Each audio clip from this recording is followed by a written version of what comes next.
Bismillahirrahmanirrahim. Assalamualaikum warahmatullahi wabarakatuh. Ketemu lagi dengan saya, Abu Musa. Setelah kita belajar tentang Allah way of thinking di part ketiga kemarin, kita jadi mengetahui bahwasannya al-kalam adalah diksi yang digunakan Allah untuk menerangkan konsep pengajaran kepada makhluk hidup lewat susunan, potongan, dan konfigurasi, sehingga terciptalah sebuah bahasa. Kemarin kita pelajari kalau dalam Quran surat Al-Kalam, ayat pertama, huruf nun masuk ke dalam kata wal kolami wama yasturun, yang artinya demi susunan atau potongan dan apa yang mereka ajarkan. Huruf nun atau yang lebih kita kenal dengan huruf mukotaah biasanya terletak terpisah antara satu ayat dengan ayat yang lainnya. Misalnya saja dalam surat Al-Baqarah ayat 1, alif lam mim, menjadi ayat yang berdiri sendiri dengan ayat lainnya. Namun ada beberapa huruf mukotaah di dalam Al-Quran yang tidak berdiri sendiri dan menjadi bagian dari ayat lainnya. Hal ini menandakan kalau huruf mukotoah tersebut dapat menjelaskan redaksi yang tertulis di dalamnya. Sehingga huruf nun dalam Quran surat Al-Qalam ayat 1 adalah sebagai huruf tambahan yang dipakai dalam suatu kata dasar sehingga menghasilkan dialektika yang berkelanjutan. Ini sesuai dengan redaksi ayatnya, kalau huruf nun itu adalah bagian dari susunan potongan yang diajarkan kepada manusia secara berkelanjutan dan tidak akan terputus kecuali diputus atau kiamat. Misalnya saja kata dasar al-ghodib yang berarti marah. Jika ada tambahan huruf nun di belakangnya akan menjadi al-ghadaban yang artinya sangat marah sekali. Kita bisa lihat dalam Quran surat Toha surat ke-20 ayat 86. A'udzubillahi minasyaitonirrajim. Faraja'a Musa ila qaumihi ghadaban. Lalu Musa kembali kepada kaumnya dalam keadaan sangat marah sekali. Hal ini berarti adanya huruf nun itu menunjukkan level keadaan suatu peristiwa yang tunduk di dalam hukum-hukum objektif manusia. Dalam hal ini Musa yang sangat marah karena hukum objektifnya adalah kaumnya yang kembali menyembah berhala. Begitu pula dengan kata ar-rob yang bermakna mengurus atau mengatur. Ketika ada tambahan huruf nun di belakangnya sehingga menjadi robban, akan berubah maknanya menjadi yang paling banyak mengurus atau mengatur. Hal ini pun tunduk di dalam hukum-hukum objektif manusia dengan hukum objektifnya yakni material itu sendiri seperti ketersediaan makanan dan minuman, kemampuan belajar bahasa, dan karena adanya huruf nun itulah menjadi keberlanjutan dan tidak akan terputus kecuali diputus atau kiamat. Sehingga peradaban manusia semakin berkembang dan maju.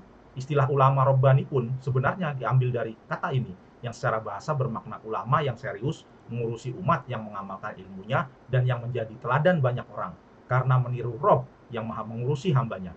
Dalam ilmu nahwu, penambahan huruf nun ini disebut wazan fa'lan. Begitu pula dengan kata ar-Rahman yang berasal dari kata roh, hama ini yang memiliki arti halus, lembut, dan belas kasih. Halus atau lembut berarti tidak kasar, sedangkan belas kasih berarti memberi tanpa berharap apapun. Dan karena ada tambahan huruf nun di belakangnya menjadi Rahman, sehingga memiliki arti sebuah penekanan terhadap kekuasaan, dominasi, dan produktivitas yang luar biasa, bahwa Allah sangatlah luas lemah lembutnya dan luas dalam belas kasih atau pemberiannya. Sedangkan karena huruf nun itulah rahmani Allah tunduk kepada hukum-hukum objektif manusia, sehingga dalam belas kasih atau pemberiannya itu tidak ujuk-ujuk langsung ada, namun melalui proses. Misalnya untuk makan perlu makanan yang perlu dibeli atau ditanam. Sedangkan untuk membeli atau menanam perlu adanya proses bekerja. Begitu pula untuk menumbuhkan sesuatu yang dapat dimakan dibutuhkan proses evaporasi atau perubahan air menjadi uap akibat panas matahari. Kemudian turunlah apa yang kita sebut hujan. Dari hujan itulah kemudian tumbuh pepohonan yang menghasilkan buah dan dapat dimanfaatkan oleh makhluk hidup, diantaranya hewan dan manusia. Itulah apa yang disebut ar-Rahman. Akibat atau dampak dari hukum Rahmani ini adalah terjadinya perkembangan, pertumbuhan, dan perubahan di dalam alam semesta. Sehingga yang dulu dan sekarang atau masa depan, proses pemberian yang Allah lakukan terhadap kehidupan tidaklah sama, namun semakin modern dan semakin canggih. Misalnya saja, yang dulu menanam hasil pertanian dan perkebunan dengan cara atau metode tradisional, sekarang sudah dapat menggunakan alat berbasis mesin. Begitu pula yang dahulu berjualan atau berdagang dengan cara tradisional di pasar-pasar atau di pusat perbelanjaan tertentu, sekarang sudah dapat menggunakan media digital berbasis internet. Ini semua merupakan pemberian dari Allah sebagai implikasi dampak dari rahmaninya Allah yang harus berubah dan berkembang. Perubahan dan perkembangan ini dalam bahasa Qur'annya disebut halaka. Mari kita baca Quran surat Qasas, surat ke-28 ayat 88. A'udzubillahi minasyaitonirrajim. Bismillahirrahmanirrahim. Wala tad'u ma'allahi ilahan akhar. La ilaha illahu kullu syai'in halikun illa wajhah. Lahul hukmu wa ilaihi turja'un. Yang artinya, Janganlah kamu menyembah Tuhan selain Allah. Tidak ada Tuhan yang berhak disembah, melainkan Dia. Tiap-tiap materi pasti berkembang atau berubah, kecuali Allah. Baginya lah segala penentuan, dan hanya kepadanya lah kamu dikembalikan. Jadi, Ar-Rahman ini selain bermakna kekuasaan, dominasi dan produktivitas yang luar biasa, bahwa Allah sangatlah luas lemah lembutnya dan luas dalam belas kasih atau pemberiannya, tapi juga bermakna dalam dominasi kekuasaan dan produktivitasnya itu akan terus-menerus berkembang dan berubah-ubah.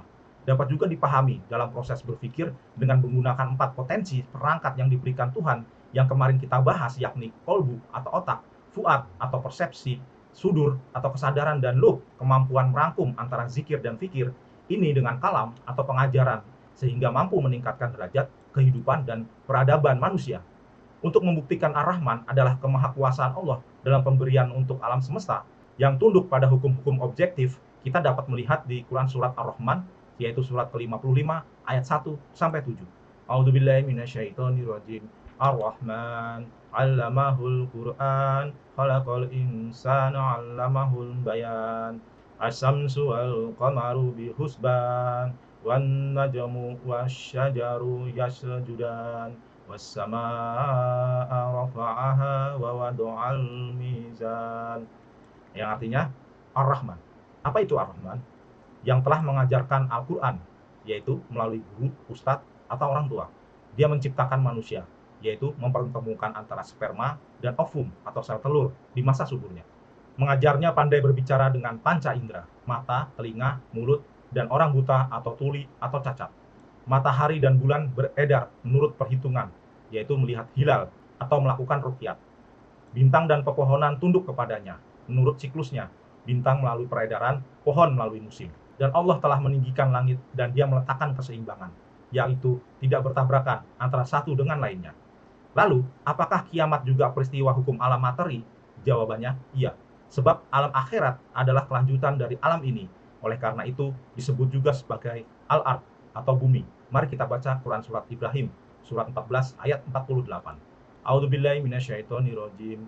Yauma tubaddalul ardu ghairal ardi wasamawat wa barazu lillahil wahidil qahhar.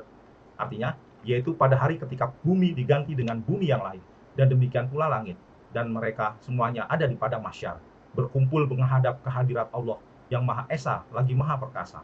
Dan Quran surat Yasin, surat ke-36 ayat 52.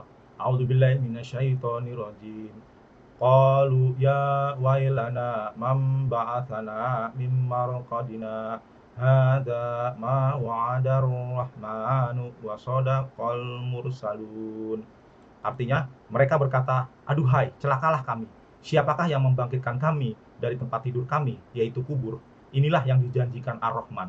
Dan benarlah apa kata Rasul-Rasulnya. Saya Abu Musa, sampai bertemu lagi di kajian-kajian berikutnya. Wassalamualaikum warahmatullahi wabarakatuh.